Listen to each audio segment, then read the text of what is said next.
They announced my promotion at the company party, and my sister was the one who started clapping, slowly, the way people do when they're performing support instead of feeling it.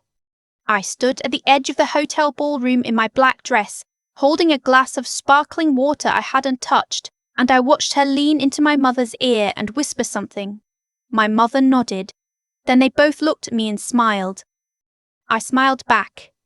I was 31 years old. I had just been named Regional Director of Operations at Hartwell & Crane, a logistics firm with 6 offices across the southeast. I'd spent 4 years grinding through project management roles that paid less than they should have, eating lunch at my desk, driving home at 9 o'clock at night, smelling like conference rooms and cold coffee. And I had done it, finally. The promotion was real. The salary bump was real. The office with a window was real. But standing there in that ballroom, watching my sister whisper to my mother, I felt something I couldn't name, a kind of quiet that sits in your chest like a held breath. My sister's name is Willa. She's 3 years older than me and has always moved through the world like she deserves more of it. Not in a loud way, in a precise way. She knows exactly when to smile, when to touch your arm, when to say the right thing loudly enough for the people around her to hear. She married well. Her husband works in commercial real estate, and they live in a 4-bedroom house in Alpharetta with a finished basement and a Peloton. She has always been the daughter my mother talks about first. I'm the one my mother talks about second, with a slight pause before she starts.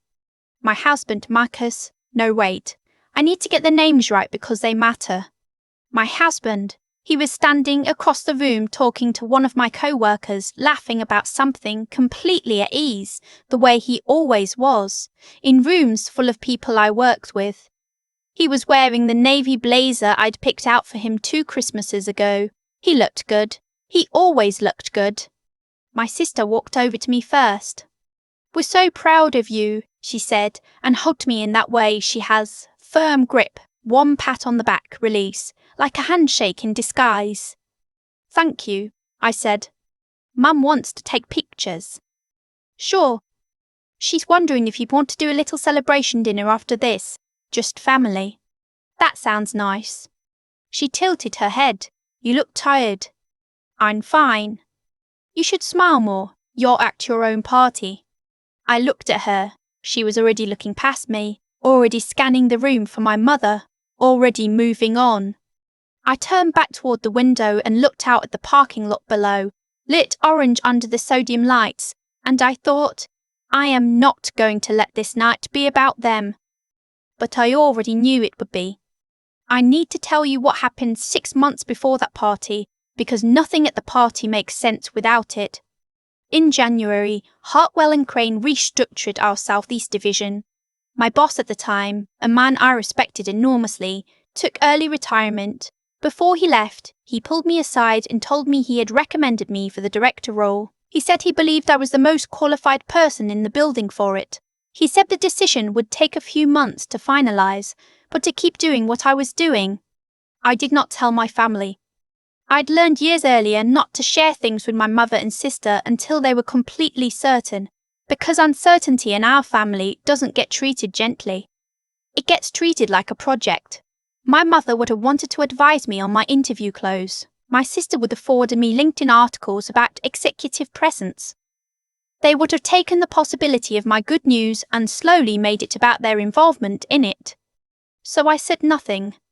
I went through 3 rounds of interviews. I drove 40 minutes to the back head office twice. I prepared presentations. I answered questions about budget management and cross-functional team leadership with the kind of specificity that comes from having actually done the work. And in March, they offered me the role. I told my husband that night, in our kitchen, over takeout Thai food. He grabbed me and spun me around and knocked my iced tea off the counter, and we both stood there laughing at the mess on the floor. That was enough. That was the celebration I needed.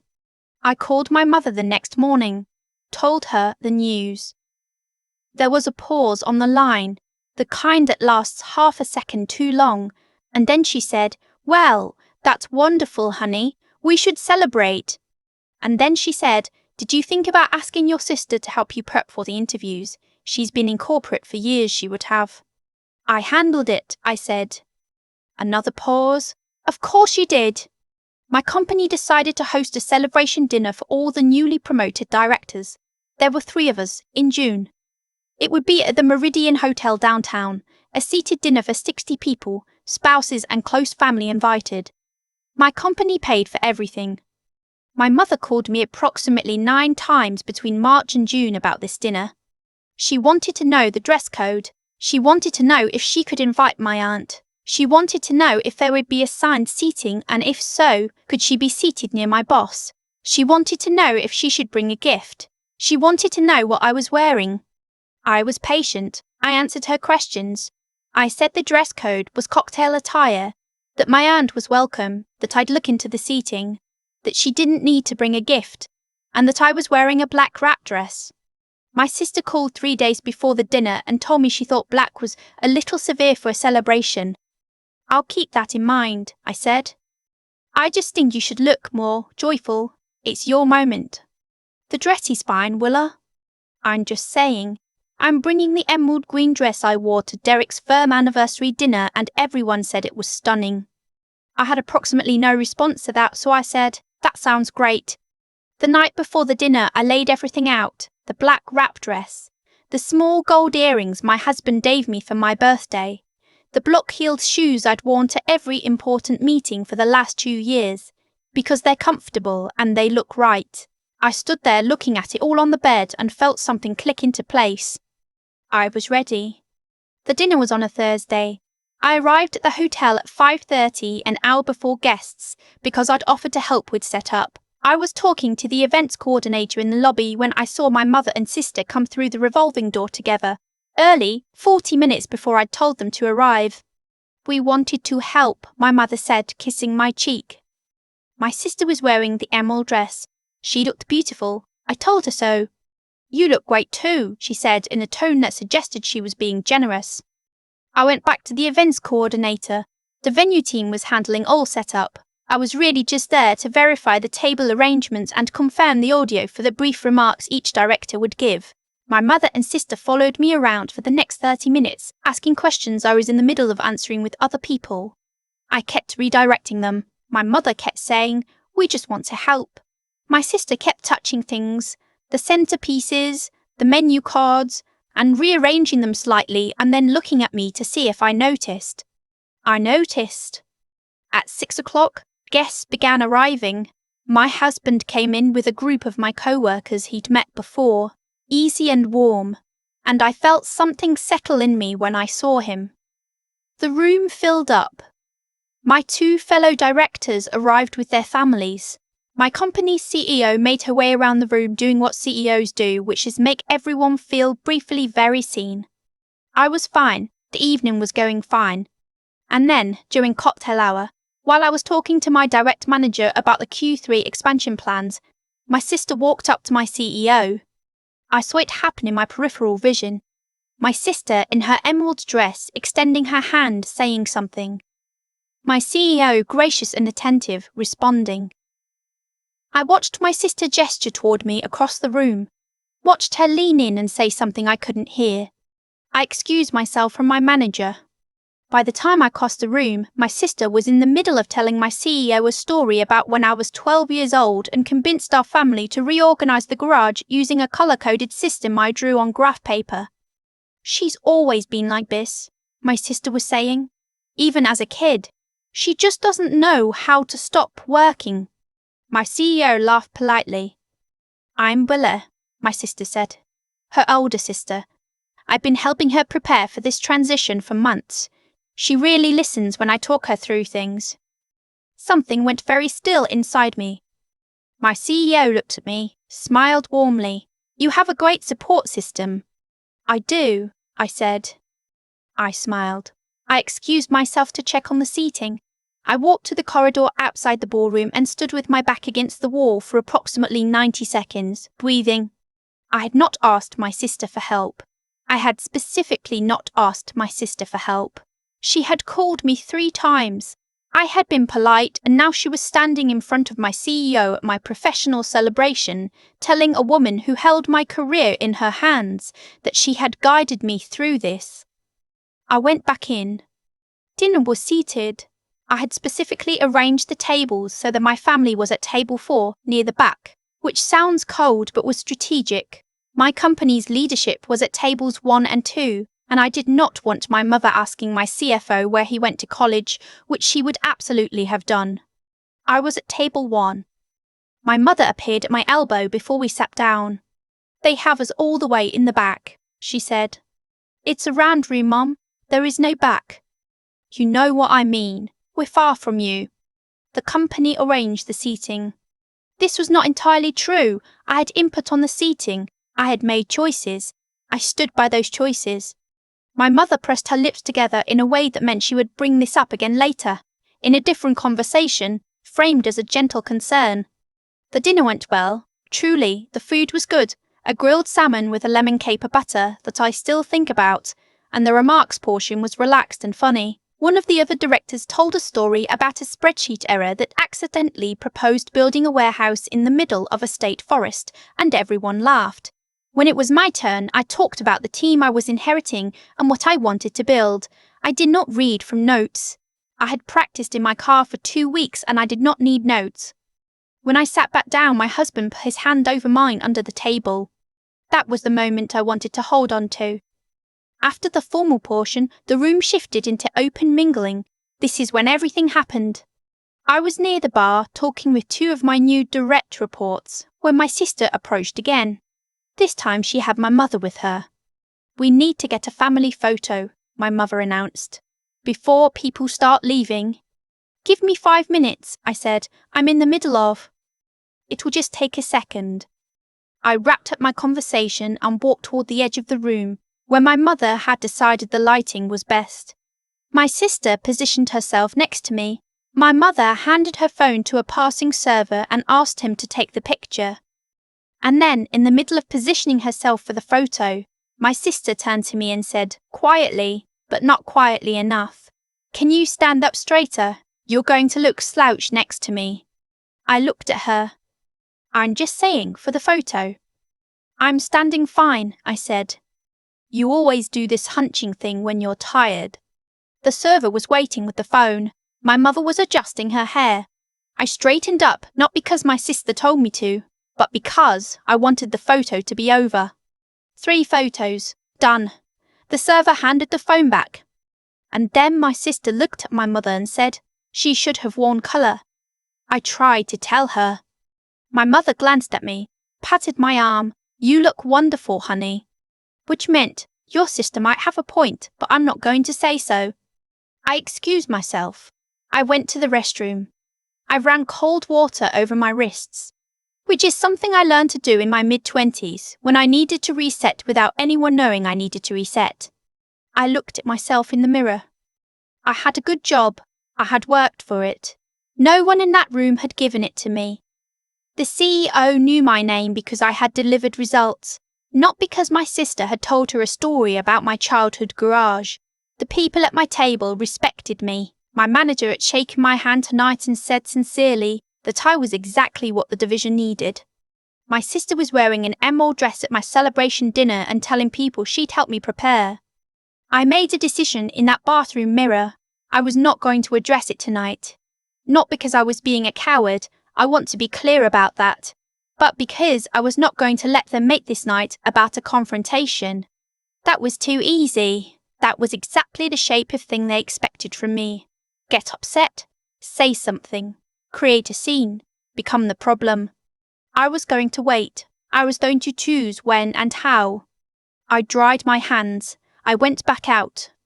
The thing about waiting is that it requires you to be very clear with yourself about why you're waiting. It's easy to tell yourself you're being strategic when you're actually being afraid. I know that difference. I've lived on the afraid side of it for years in my family. This time was different. I spent the next 3 weeks after that dinner doing something I'd never done before. I wrote things down, not in a journal, exactly. More like a record. Dates. Things said. Who was present? The moment my sister told my CEO she'd been helping me prepare. The comments about my dress, the photo positioning, the pattern of it, going back further, The birthday party where my sister gave a toast that was really about herself. The time my mother told my graduate school advisor that she'd been my sounding board throughout the whole application process, which was entirely false. The time my sister signed her name next to mine on a charity auction item I'd organised solo because it looks better with two names. I had never laid it out like that before. It was different seeing it on a page. It was different understanding that this was not a series of moments. It was a method. My husband read it. He sat at the kitchen table with his coffee and read every page and then looked at me and said, "How long have you been carrying this?" "A while," I said. "What do you want to do?" "I want to set the record straight, permanently." He nodded. He did not tell me to let it go. He did not tell me to keep the peace. He said, "Tell me what you need." The opportunity came in August. My company holds an annual community impact luncheon. It's a fundraiser for local non-profits, attended by about 200 people, business community, civic leaders, some press. As regional director, I was asked to give a short address, 5 minutes welcoming the guests and framing the company's giving strategy for the year. It was a public event. My mother and sister were not invited because it was a professional event, not a family one. But my mother saw the invitation in a group text I'd sent to my husband and, without asking, forwarded it to my sister with the note, "We should go support her."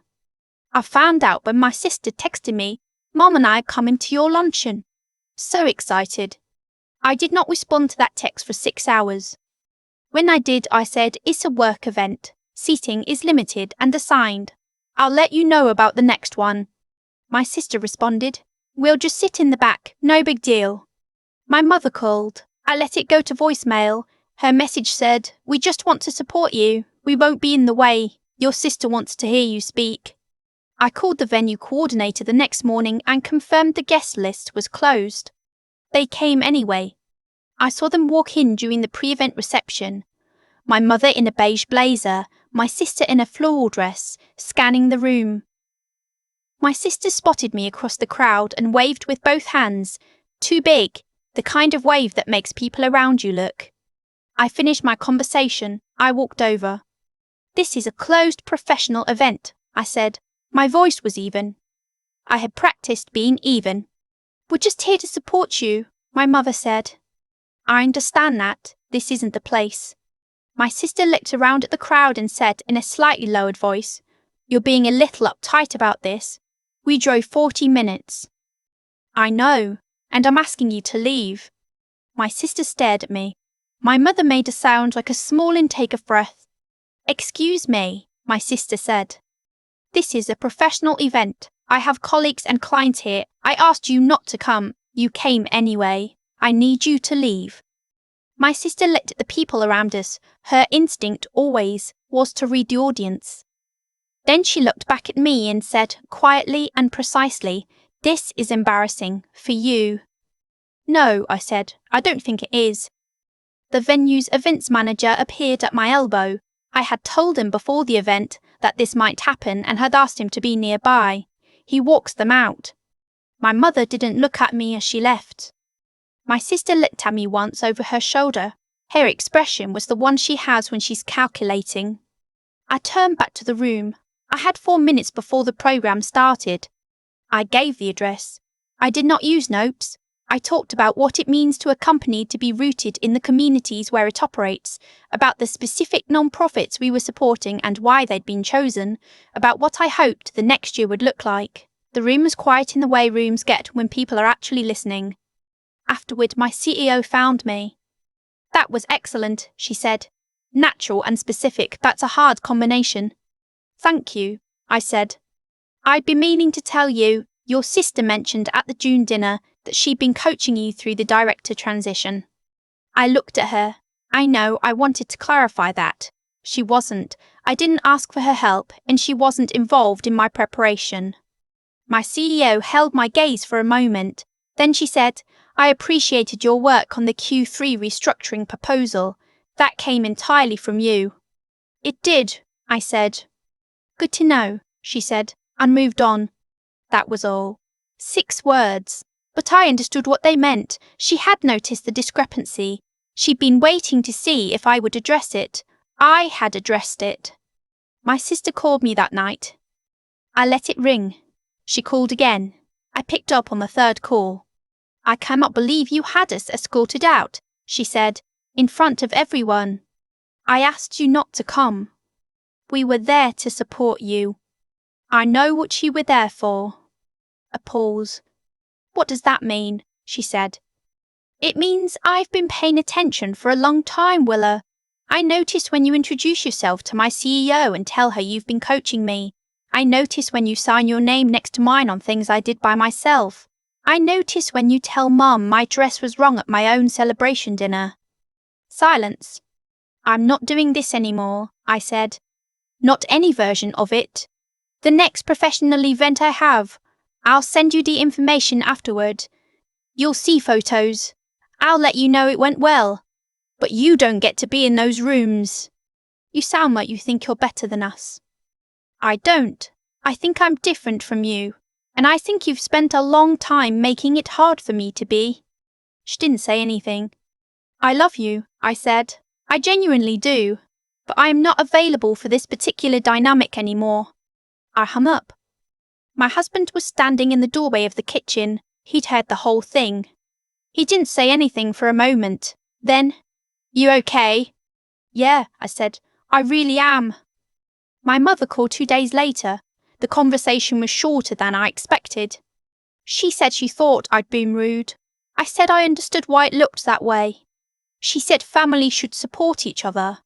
I said I agreed, and that I needed support to mean showing up when I asked, not when it was convenient for them. She asked if I was going through something. "I've been going through something for about 30 years, I said. "I'm just done going through it quietly." She was quiet for a long moment. Then she said, "I'm not sure where I went wrong with you." That one landed differently than she meant it to, because I don't think she went wrong with me. I think she got something right, actually. She raised someone who worked hard and paid attention and eventually figured out the difference between being supported and being managed. I just figured it out later than I should have. It's November now, 5 months since the luncheon. My sister and I have talked 4 times since that phone call. They were short conversations. Polite, the kind that happen when 2 people are both deciding what comes next without saying so. My mother came to my house for dinner last month. Just her. My husband made his chicken piccata, which is excellent, and we sat at the table and talked about her garden and my job and her neighbour's new dog. It was the nicest dinner we've had in years, maybe because no one was performing for anyone. She hugged me at the door when she left and held on a little longer than usual. I'm not sure what that means yet. I'm letting it be unclear for now. What I know is this: the director role is going well, really well. My team is good. The Q4 numbers came in strong. My CEO stopped by my office last week to tell me that the non-profit partnership I'd structured is getting picked up as a model for the other regional offices. I thought about what my sister would say if she knew. I thought about whether she'd find a way to connect herself to it. And then I let the thought go. Because the work is mine. It has always been mine. And the room I am building, the career, the reputation, the daily proof of what I can do, has exactly the right people in it now. I didn't have to knock anyone out to get here. I just had to decide, finally, who was allowed in. I keep thinking about that moment in the hotel bathroom, cold water running over my wrists, my own face in the mirror. The muffled sound of a party happening in my honour, 30 feet away. No one knew I was in there. No one was coming to check on me, and I realised, standing there, that this was actually the truest picture of my entire career. I had always been alone in the room where the real work happened. What Willa did that night wasn't malicious in the way movies make malice look. She didn't plot it. She just moved the way she'd always moved, toward the centre of things, toward credit, toward being seen, and the honest, uncomfortable truth is that she had gotten away with it for years, because I had let her. Not out of weakness, exactly. Out of habit. Out of a belief I'd carried so long I'd stopped examining it, that keeping the peace was the same as being good. It isn't. I know that now. Being good, actually good, means being honest about what's true. It means not letting someone else's version of events stand uncorrected when the correction matters. When I finally walked into my CEO's office and said plainly that my sister had not coached me, had not been involved, had not contributed, that was not a mean act. It was an accurate one. And accuracy, I've come to believe, is its own form of integrity. You can be kind and still insist on the truth. Those two things are not opposites. The intelligence part took me longer to understand. I used to think being smart meant having the right answer fast. What I learned through all of this, through the months of writing things down, of laying out the pattern on paper and actually seeing it, is that real clarity is slow. It requires sitting with something uncomfortable long enough to understand its shape. I could have confronted Willa the night of the dinner. I could have made a scene. Instead, I watched and I recorded, and I waited until I understood not just what was happening but why. That patience wasn't passivity, it was precision. And then there's the part that nobody talks about enough, which is the cost of following through.